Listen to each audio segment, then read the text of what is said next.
आप सभी को मेरा नमस्कार। जय माता रानी की। आपके माता पिता, गुरुदेव, भगवान, इष्ट सभी को मेरा कोटि कोटि प्रणाम। तो दोस्तों, आज हम आपके लिए इस वीडियो में गणेश जी महाराज की एक साथ 4 कहानियाँ लेकर आए हैं। पहली कहानी, एक बार की बात है। सभी देवता बहुत ही मुश्किल में थे। सभी देवगण भगवान शिव जी की शरण में अपनी मुश्किलों के हल के लिए पहुँचे। उस समय भगवान शिव जी के साथ भगवान गणेश जी और भगवान कार्तिकेय भी वहाँ बैठे थे। देवताओं की मुश्किल को देखकर भगवान शिव जी ने गणेश जी और कार्तिकेय से प्रश्न पूछा, तुम में से कौन सा देवताओं की मुश्किलों को हल कर सकेगा और उनकी मदद करेगा। जब दोनों ने मदद करने के लिए हाँ भर दी तो भगवान शिव जी ने उनके सामने एक प्रतियोगिता रखी। इस प्रतियोगिता के अनुसार दोनों भाइयों में जो भी सबसे पहले पृथ्वी की परिक्रमा करके लौटेगा वही देवताओं की मुश्किलों में मदद करेगा।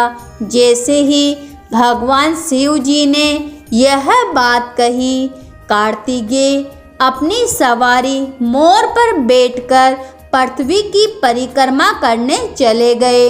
परंतु भगवान गणेश जी वहीं अपनी जगह पर खड़े रहे और सोचने लगे कि वह मूषक की मदद से पूरे पृथ्वी का चक्कर कैसे लगा सकते हैं। उसी समय उनके मन में एक उपाय आया। वे अपने पिताजी भगवान शिव जी और माता पार्वती जी के पास गए और उनकी 7 बार परिक्रमा करके वापस अपनी जगह पर आकर खड़े हो गए।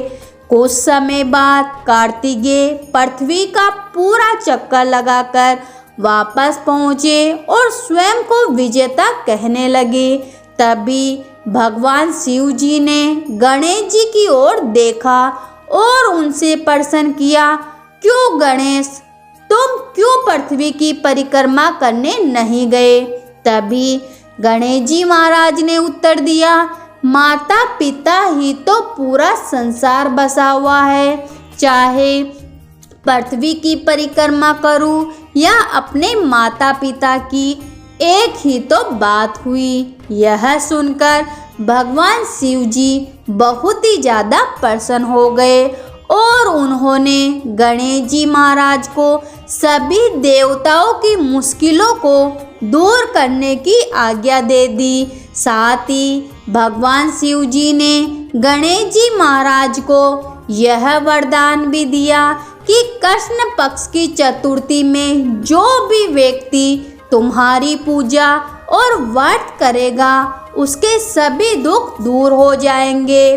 दूसरी कहानी, एक दिन माता पार्वती जी स्नान करने के लिए गई, लेकिन वहाँ पर कोई भी रक्षक नहीं था।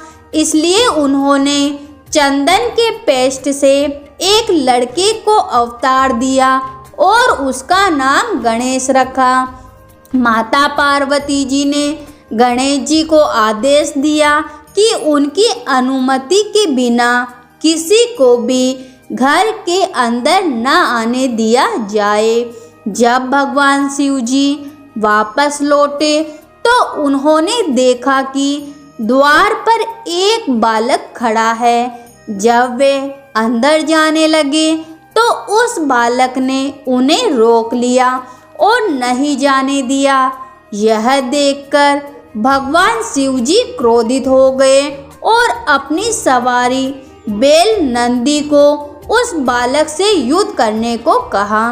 पर युद्ध में उस छोटे से बालक ने नंदी को हरा दिया।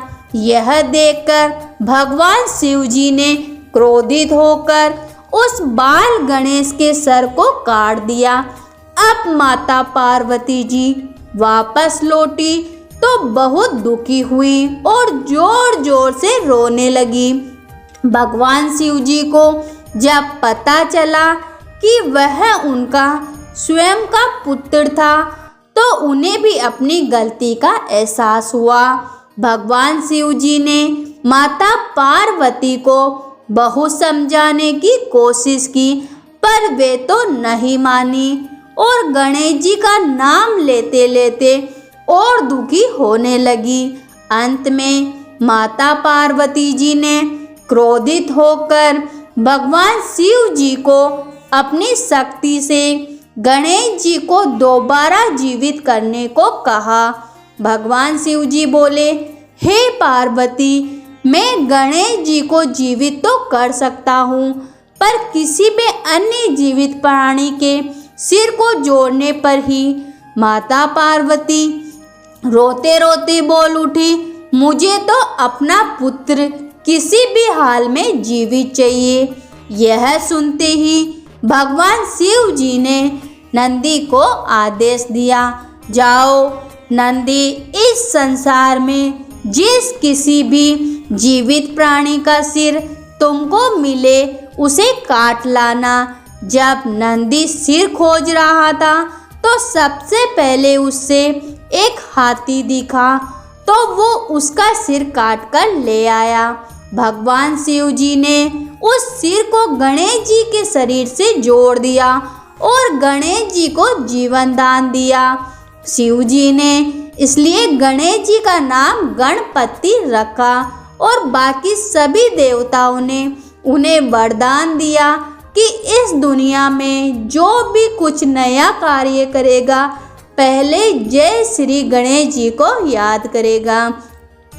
तीसरी कहानी, जब महर्षि वेदव्यास महाभारत लिखने के लिए बैठे तो उन्हें एक ऐसे व्यक्ति की जरूरत थी जो उनके मुख से निकले हुए महाभारत की कहानी को लिखे। इस कार्य के लिए उन्होंने श्री गणेश जी महाराज को चुना। गणेश जी भी इस बात के लिए मान गए, पर उनकी एक शर्त थी कि पूरा महाभारत लेखन को एक पल के लिए भी बिना रुके पूरा करना होगा। गणेश जी बोले, अगर आप एक बार भी रुके तो मैं लिखना बंद कर दूंगा।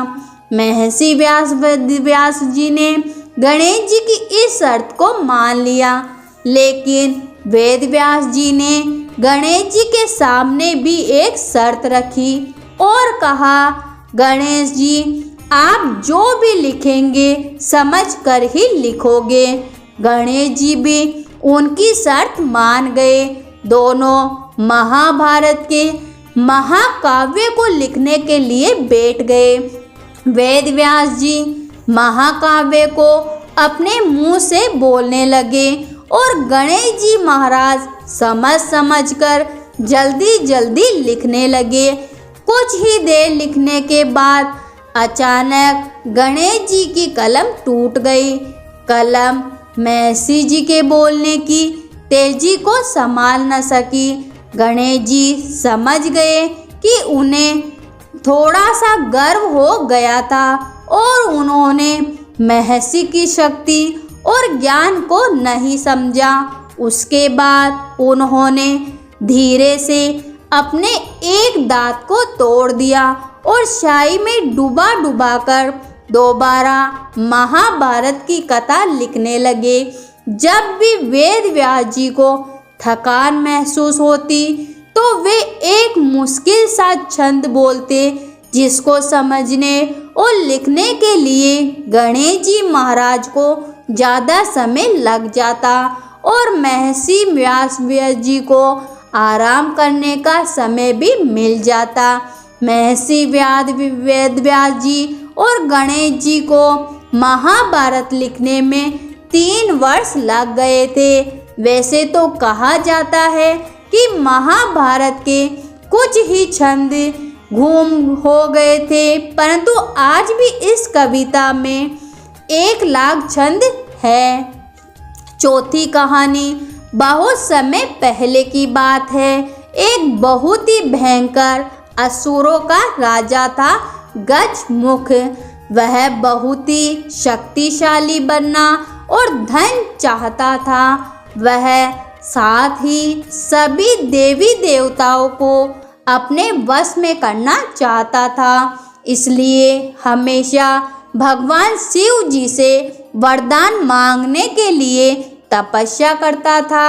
शिव जी से वरदान पाने के लिए वह अपना राज्य छोड़कर जंगल में जाकर रहने लगा और भगवान शिव जी से वरदान प्राप्त करने के लिए बिना पानी पिए, बिना भोजन खाए दिन रात तपस्या करने लगा। कुछ साल बीत गए। शिव जी उसके अपार तप को देखकर प्रभावित हो गए और शिव जी उसके सामने प्रकट हुए। भगवान शिव जी ने खुश होकर उसे दैविक शक्तियां प्रदान की, जिससे वह बहुत शक्तिशाली बन गया। सबसे बड़ी ताकत जो शिव जी ने उसे प्रदान की वह यह था कि उसे किसी भी शस्त्र से नहीं मारा जा सकता। असुर गजमुख को अपनी शक्तियों पर गर्व हो गया और वह अपनी शक्तियों का दुरुपयोग करने लगा और सभी देवी देवताओं पर आक्रमण करने लगा। मात्र भगवान शिव जी, विष्णु जी, ब्रह्मा जी और गणेश जी ही उसके आतंक से बचे हुए थे। गजमुख चाहता था कि हर कोई देवता उसकी पूजा करे। सभी देवता शिव जी, विष्णु जी और ब्रह्मा जी के शरण में पहुँचे और अपनी जीवन की रक्षा के लिए गुहार करने लगे।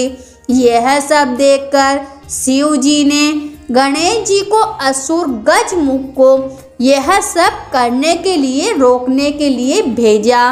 गणेश जी ने गजमुख के साथ युद्ध किया और असुर गजमुख को बुरी तरह से घायल कर दिया, लेकिन तब भी वह नहीं माना।